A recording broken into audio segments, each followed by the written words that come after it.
How to make money freelancing online. So within this tutorial, you will learn the easiest, most effective ways to start earning money online as a freelancer.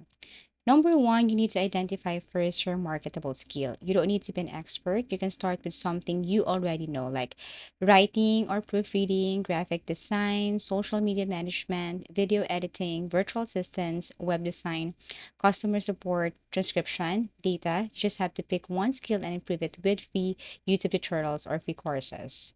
Number two, you need to build a simple portfolio. So I'm going to show you what it looks like. This time I have to use Canva. Canva is a free editing tool.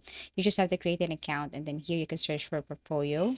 You can create 3 to 5 sample works. You can write a blog post, design a simple logo, edit a 30 simple or sample video, create a social media content calendar, and so on. So you can create your portfolio right here using Canva. Just add your photo and your skills. This one is an example.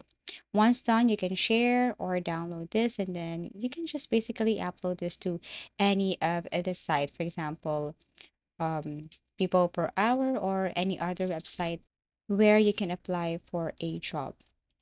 So basically, these are the top platforms to start. You can go and create an account on Upwork. You can create an account on Fiverr. You can create an account on Freelancer, also People per Hour. Online jobs that PH for great for long-term clients and TopTal for advanced freelancers. So you need to optimize your profile. You need to create an account and then put or add clear headline, friendly photo, short description of what you offer, examples of your work, beginner friendly pricing. You need also to create a drive, Google Drive, where you can add or upload all your projects, copy this link, and then paste it to any of this website right here so that your clients can see your previous works. And basically, that's it. Now you can apply for small jobs. You need to deliver fast and over deliver if possible. Raise your rates once you have 5 to 10 reviews. Promote your services in LinkedIn, TikTok, Facebook, and so on. So basically, that's how easy it is to make money freelancing online. Thank you for watching and see you again in our next video tutorials.